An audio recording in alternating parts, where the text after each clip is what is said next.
Assalamu alaikum dear guys, this is me Mumtaz Sameju. Today we are going to study about social contract theory. Social contract theory क्या है, इसका origin क्या है, कब से है. So first of all इसका ओरिजिन की बात करें तो इसका ओरिजिन जो है वो तकरीबन 2200 से 2300 साल पुराना है.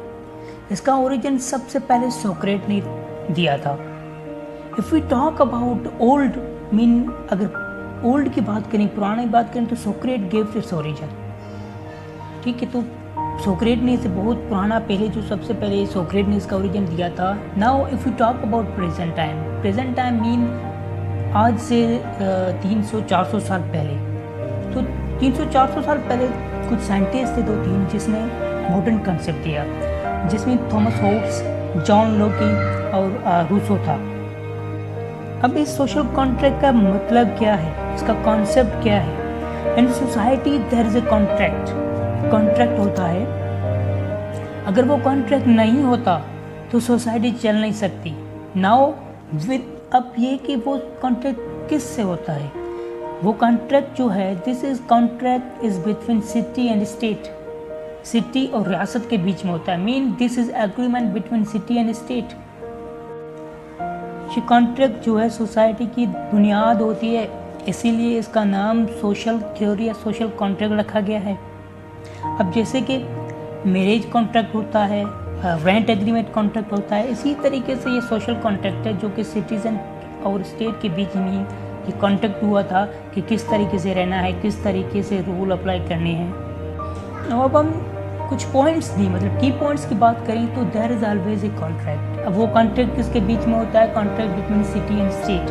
कॉन्ट्रैक्ट सिटी और स्टेट के बीच में होता है. ठीक है, तो हमेशा उसे एक एग्रीमेंट होता है किस तरीके से चलना है, किस तरीके से नहीं, कौन रूल्स को फॉलो करेगा, किस तरह से करना है. Moral and political obligation are dependent on contract, जो कि सिटीज़न और स्टेट के बीच में है. For example if I obey the rules, अगर मैं रूल्स ओबे करता हूँ इट मीन मैं वो सोशल कॉन्ट्रैक्ट एक्सेप्ट कर रहा हूँ. Why I am following the rule because I have sign the social contract. मैंने सोशल कॉन्ट्रैक्ट को साइन किया है, इसलिए मैं जो भी रूल्स हैं, रूल्स किस तरीके से, अगर ट्रैफिक रूल है, कोई भी जनरल लॉज हैं, रूल्स हैं, वो मैं फॉलो कर रहा हूँ क्योंकि मैंने एक कॉन्ट्रैक्ट साइन किया हुआ है सोसाइटी के आई मीन स्टेट के साथ. ठीक है, इसके बदले स्टेट क्या देती है, स्टेट हमारी लाइफ की प्रोटेक्शन, हमारी इज़्ज़त की प्रोटेक्शन, हमें लिबर्टी देती है. ठीक है, इसी तरीके से स्टेट को हम क्या देती है, स्टेट की जो राइट ड्यूटीज़ हैं वो हम फुलफ़िल करते हैं, उसके बदले स्टेट हमें राइट्स देती है. स्टेट आपको फंडामेंटल राइट्स देती है. ठीक है, फंडामेंटल राइट्स है एजुकेशन, हेल्थ और जो भी ये राइट्स हैं ये आपको स्टेट देती है. Basically this is a contract of citizen with state. यही सिटीज़न और स्टेट के बीच में कॉन्ट्रैक्ट है. अब जो कॉन्ट्रैक्ट हुआ उसका क्या मकसद था, कहते हैं everyone is equal in the society. Society में सब बराबर हैं. जो रूल करते हैं उन्हें भी ज़्यादा प्रिविलेज नहीं दिया जाते, वो भी बराबर हैं, आपकी बराबर है. कॉन्ट्रैक्ट का हिस्सा है, वो किस तरह का हिस्सा होता है, इवन आप भी उस कॉन्ट्रैक्ट का हिस्सा बन सकते हैं, आप भी रूल कर सकते हैं. उसका मेथड और तरीका होता है. ठीक है, अगर हमारा प्राइम मिनिस्टर है, वो रूल कर रहा है, वो गवर्नमेंट चला रहा है, किस तरीके से चला रहा है, इवन अगर आप मेहनत करके कोशिश कर रहे हैं प्राइम मिनिस्टर के बिना प्राइम मिनिस्टर तक भी पहुंच सकते हैं. सो द मेथड इन सब का जो रूल है, मेथड है, वो है कि to protect the society, to maintain the society, peace कायम करना उनका ही मेन मकसद होता है. अब सोक्रेट ने अपने एक बुक में लिखा है कि सोक्रेट को अरेस्ट किया गया था. ठीक है, तो सोक्रेट ने कहा कि मेरे पास चांस था, I could move to another place. मुझे अरेस्ट किया गया, मेरा ये ऑप्शन था कि मैं कहीं भाग सकता था, कहीं जा सकता था, बट ही डिडंट. ठीक है, उसने ऐसा नहीं किया क्योंकि वो दिखाना चाहता था, प्रूव करना चाहता था कि स्टेट के बीच में कॉन्ट्रैक्ट है और वो उसने एक्सेप्ट किया है, उसे फुलफिल किया है. Mean if state give you punishment that is also the part of that contract. अगर आप गलत करेंगे तो स्टेट आपको पनिशमेंट देगी, आपको पनिश कर सकती है. ये इस कॉन्ट्रैक्ट का हिस्सा है। अब हम बात करेंगे साइंटिस्ट ने, जैसे कि होब्स है और रूसो है, जॉन लोकी है, उन्होंने क्या क्या किया, इनका nature of state of nature के बारे में क्या कहती है, नेचर राइट्स के बारे में क्या कहते हैं, सॉवरेंटी के बारे में क्या कहते हैं, पहले सोसाइटी कैसी थी, तो इनकी थ्योरी अब हम पढ़ते हैं कि ये क्या क्या कहते हैं, उसके बाद कंपैरिजन भी करेंगे। ठीक है, तो सबसे पहले है होब्स। स्टेट ऑफ नेचर के बारे में होब्स कहता है कि state was poor, nasty people, selfish. ठीक है, there was no justice, the Hobbes the state of nature was like a war. अब इस जो होब्स कहता है कि स्टेट जो थी वो सेल्फिश थी, वहाँ लोग ऐसे थे कि इवन अपने राइट्स हासिल करने के लिए, अपनी ज़रूरतें पूरी करने के लिए किसी भी हद तक जा सकते थे।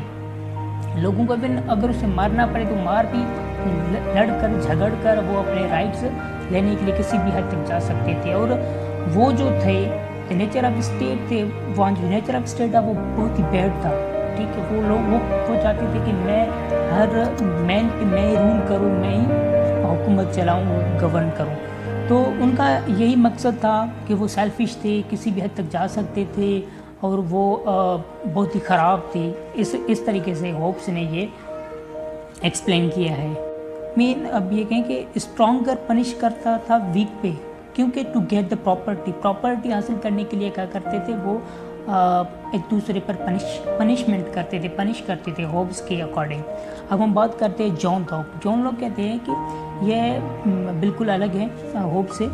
जॉन कहता है कि state of nature was peaceful, man was cooperative and govern by the law of nature, thus he predict good human nature. ये कहता है कि वहाँ क्या होता था कि एक पीसफुल माहौल था, मतलब लोग बहुत ही कोऑपरेट करते थे, एक दूसरे को कोऑपरेट करते थे और जो भी नेचुरल कुदरती लॉ थे उन्हें वो फॉलो कर रहे थे। वहाँ जो लोग थे वो बहुत ही बेहतरीन थे, वहाँ जो नेचर थी बहुत ही बेहतरीन थी लोगों की। तो अब हम बात दोनों की कंपैरिजन करें तो होब्स कहता है कि ये टोटली मीन क्या था, जो बहुत ही ख़राब था, बैड था, मतलब जो लोग झगड़ते थे, लड़ते थे। और जॉन की बात करें तो ये कहता है कि बहुत अच्छा माहौल था, पीसफुल था और लोग बहुत बेहतरीन तरीके से रह रहे थे। तो अब रूसो की बात करें तो रूसो कहता है कि रूसो भी जॉन लोग पर एग्री करता है, कहता है कि जो it was also good human nature by saying that man is a state of nature, was peaceful and was unaware of the fear and death।